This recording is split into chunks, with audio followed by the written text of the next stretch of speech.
Буквально несколько минут назад стали известны трагические новости из мира шоу-бизнеса и последние новости о антикоррупционном комитете Никиты Михалкова. Известные артисты Алла Пугачева и Максим Галкин вот уже более 2 лет в связи с политической ситуацией уехали из России и проживают на 2 страны – то в Израиле, то на Кипре. Несколько дней назад в жизни Аллы Борисовны Пугачевой произошло знаменательное событие. Певица отмечала круглую дату – 55 лет выступления на большой музыкальной сцене. По этому поводу на земле обетованной в особняке Аллы Пугачевой и Максима Галкина прошел большой праздник, который, к сожалению, закончился страшной трагедией. В день праздника в особняк Аллы Пугачевой и Максима Галкина приехало много гостей, известные артисты,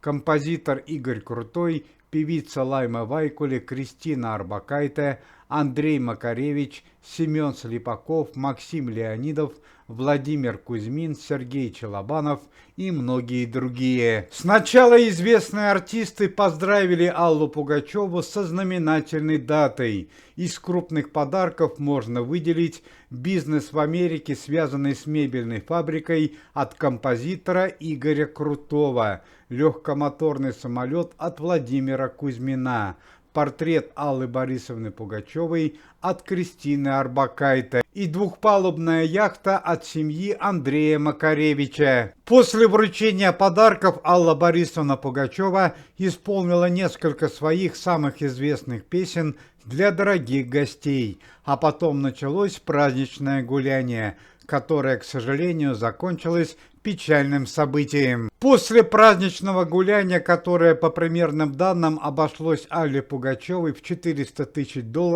все гости направились на прогулку в парк, который находился на территории особняка. В связи с тем, что многие гости находились в состоянии алкогольного опьянения, в том числе и Алла Борисовна Пугачева, и произошло чрезвычайное событие. Известные артисты ради забавы решили пострелять из пистолета по пустым бутылкам. В тот момент, когда Алла Пугачева выполняла данное упражнение, и произошло несчастье. Алла Борисовна Пугачева произвела неосторожный выстрел, и пуля попала в российского и советского композитора и певца Сергея Челобанова. К сожалению, спасти 63-летнего Сергея Васильевича Челобанова не удалось. Он скончался до приезда скорой помощи. Сергей Васильевич Челобанов много общался и был дружен с Аллой Борисовной Пугачевой в 90-е годы прошлого столетия.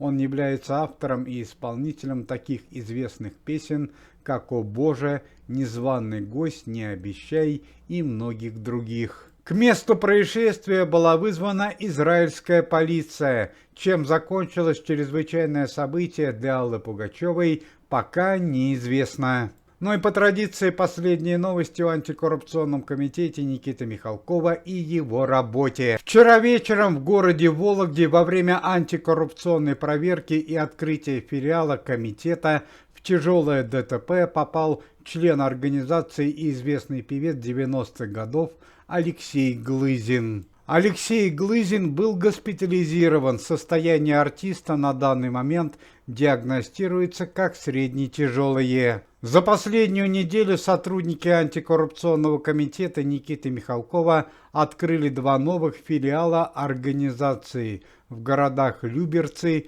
и Нижневартовске. На данный момент на территории Российской Федерации работают уже 105 филиалов антикоррупционного комитета. По-прежнему критическим остается состояние здоровья известной актрисы и члена организации Ирины Вадимовны Муравьевой. Ирина Вадимовна уже более недели находится в коматозном состоянии, на волоске жизни и смерти. Сотрудники антикоррупционного комитета и поклонники известной артистки уже дважды проводили коллективные молитвы. Все желающие могут поддержать Ирину Вадимовну в этот тяжелый момент. Уважаемые зрители, если вы желаете выздоровления членам комитета и поддерживаете их деятельность, то можете поставить лайк под видео и написать поддерживающий комментарий.